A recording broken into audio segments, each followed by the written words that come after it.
You are correct to say that there is nothing about Kamala Harris or Barack Obama, for being frank, that is black. I covered this on my show yesterday, went through Barack Obama's history. There is something that is very cartoonish about them working to blackify a politician before they run for office. And what I mean by that is, like, Barry Soetoro, first 8 years of his life grew up in Indonesia. Okay. Then he was with his white mother and his Indonesian stepfather. He then went to Hawaii, which had a population of just 5,000 black people. 86% of them were in the military, and attended a school that is $31,000 per year. And it was all white people. He was raised by his white grandparents, the Dunhams. He's never lied about this, by the way. He then went off to college and had a white dorm mate, dated a white woman. There's nothing about Barack Obama's history that gives him, in my viewpoint, like the stepping ground to be talking to the brothers about the black American experience. If you've ever even been to Hawaii, it doesn't even feel like America. Genuinely, it feels like we took this country from an Asian country, took this state from an Asian country. And so when you realize that, and you see how right before they run, suddenly the story changes. They drop a book and they work to blackify themselves. Obama didn't know his father, his Kenyan father, growing up, and now all of a sudden he wants to lean into this stereotype. To me, it feels like they're both wearing blackface. I can't sort through all of Kamala's various accents. There's so many of them. She's in front of a Latina crowd. Suddenly she's Selena, and she's speaking like a Latina. And then she's in front of a Jamaican crowd and she's dropping man. I can't deal with it. It is way too much Hollywood acting for me. Then she's got the black accent going and, girl, what are you talking about? She's in front of a white crowd. She's speaking like a California Valley girl. I don't trust it. Yeah, I just do not trust somebody that slips that quickly through so many personalities. There is nothing about her upbringing, extraordinarily wealthy. Just she was sworn in Congress as an Indian American. Her mother is Indian. She grew up with an Indian experience and was proud of that until she ran for office for president of the United States. And that is something that I am not comfortable with. I do not accept this narrative that she should be speaking about herself as a black woman. It's not okay, and I fully reject it. Candace Owens has pretty much, she has been reporting on Kamala Harris's lineage. And she is alleging that Kamala has lied about who she has portrayed as her grandmother in her book and throughout this campaign. So we know that, Kamala Harris and the Democrats have really used race, really tried to, color herself black as a black woman and then use that to get the black vote out. Well, according to Candace Owens, it is a lie. Candace has done a research and she has allegedly found out that the woman that Kamala Harris said is her grandmother, a dark-skinned black woman, is not. Her real grandmother was an Irish white woman. So blackify. Shelley, do you agree with Candace that these candidates, Kamala, Obama, and a lot of these Democrat Party candidates, try to blackify themselves in order to have some type of, they feel, have some type of connection with the black community? They do that, number one, because that's how low they think of real black people, black Americans in particular. Number two, I've been enjoying watching Candace in this particular series because, just watching her expressions, and she seemed a little bit more animated, a little bit more lively in this series about Kamala Harris. Kamala Harris grew up in Canada, okay? Primarily, that's where most of her human growth and development, her shaping, took form in Canada before she came to the United States of America. So this idea, again, she was Indian until it suited her to latch on to being black. What I think is backfiring is interesting because she thought that was going to work. But with black men, it's not standing at all. That is not the trope that black men are hooked on. Maybe for some black women, a lot of the sorors and the divine line, they might be hooked on phonics that way, hooked on Kamala, but certainly black men are not. And I think it is going to utterly fail. Mm-hmm. Yeah. Yeah, Tyrone, are black men falling for this grift? Is this what they feel they need to do to wear blackface, as Candace Owens said, to connect with the black community, to get black votes? Well, unfortunately, there is still a contingent of black men most of whom are baby boomers, in my estimation, who are still susceptible to that whole shtick, okay? But it is wearing thin, okay? You see a lot of Generation X and millennial Black men who are not putting up with it, find it as insulting as it is, okay? She came out, talked about how she was going to create this grand plan for us to endeavor in the marijuana business, okay? You might as well have said the fried chicken and watermelon business, okay? That's how insulting she's being to associate us. Oh, why not the financial service industry, okay? Why not the construction industry or the shipping industry, right? Now, those Black people who are still, you know, the amen corner, who are going to just not want any policies, just want a Black symbol, that's wearing off. But imagine how the Jewish community would totally and forever reject Kamala Harris if she went into a synagogue and affected a Jackie Mason type of, you know, shtick, okay?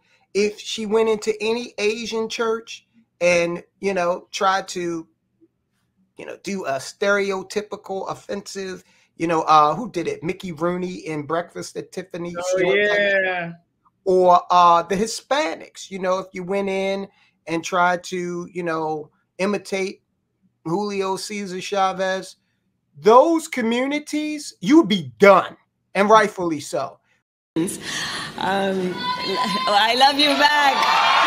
I love you. You better thank a union member for sick leave. You better thank a union member for paid leave. You better thank a union member for vacation time. You all helped us win in 2020, and we're going to do it again in 2024. Yes, we will. Yes, we will. I see people testifying. Can I get a witness?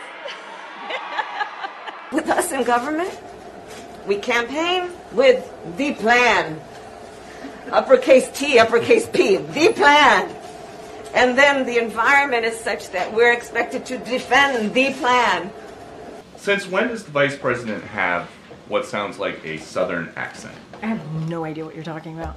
We are the only community that still tolerates this BS in some form or fashion, but luckily it is starting to wear thin. Candace Owens is right. She's right. I mean, she was to the point. And that guy, Marc Lamont Hill, like, he was just shaking his head. Why was he shaking his head? No. She was right. 100%. He doesn't agree. If you watch the whole interview, he was disagreeing with her. He was so I'm sure. But what do you, I don't understand. What do you say to that? It's true. And I mean, the accents. I mean, that was incredible, the way that Candace Owens imitated her accents, because that's what she does. That's what Kamala, she's so fake. And I don't understand how some people can still, I don't know, look to her as some sort of leader. She doesn't sound like a leader. There's nothing that she says that has leader qualities, and all she has is, I'm a woman, I'm a Black woman, I'm gonna fight for women having abortions. Like, literally, that's all she has. Yeah. And one thing Marc Lamont Hill was his point, or the point he was trying to make, was that Kamala Harris is code switching. So he is saying that she's doing something many Black people do, depending on the space and the people they're speaking with. They may change up their style and inflection depending on who they're talking to. Now, no, they don't. Well, I do agree to that to a certain extent. I've seen people do that. You know, some people do. You know, you're but it doesn't apply to her. Typically, they're politicians. That's what I was about to say. It doesn't, because she's just starting this during this campaign. It hasn't been something that she's been doing for most of her political career. Like Candace Owens said, like, all the facts, like where this woman is from. She grew up in an Indian family. She grew up, she did not grow up in a community where she was speaking any other way than, I mean, I guess her normal way of speaking. And so it's politicians who typically do that. Well, you know, I know people, I mean, you know, for instance, sometimes other than actors and actresses, politicians are the ones who typically do that. No, I know several people, you know, for instance, you know, if here in Baltimore, you know, if you're with, you know, let's say you're at your job or whatever, and you're speaking to certain people, you may have a certain expression, a certain way you act is much more professional, much more, now, as far as when she's talking to Latinos and switching it up and all that, that's what you're describing is called normal. There's a professional, I guess, behavior, and then there may be a public or a more social, relaxed behavior. That's called normal. Any of us will do that in various settings. But changing your dialect, you might do that with a friend. You know, I'll just say Yana. I know Yana has an accent, so when we're talking to Yana, we might, you know, try to mimic a word the way she might say something. That's normal. But to get in front of an audience and to do all of this, what do they call it, cosplaying or code switching? Most of the time, it's politicians, unless you're an actor or an actress or comedian, maybe in front of an audience, you're doing it for effect. Yeah, most of the time, it's politicians. If Kamala was speaking to a Russian audience, would she have a Russian accent? Yes, yes, she would. Yes, she would. I mean, the only people who might support her are Ukrainians, definitely not Russians. Look, it is true that, okay, the dialect and the, you know, tone and the Queen's English that I use here on Pop and Politics is not going to be what I use when I stop at the gas station on North in Utah. Okay.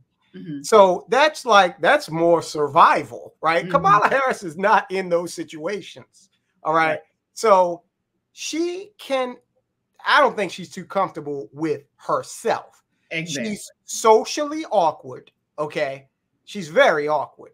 Down here at my level, we used to go to that point. I don't know what she does. Say again. Tyrone, to that point, and you saying like it's a survival, we can attest that when we have used the King's English in settings, we have been called, "Oh, you lost your black card," or "You're not black enough," right? By people that look like us. So it works in the opposite direction as well. So just because we use correct English around certain groups, most of them looking like us, they will, if you will, mock us or say that we're trying to be white. So it's a right, but she is surrounded by professionals 100% of the time. She is not, you know, We're never going to see her at the gas station on Utah and North.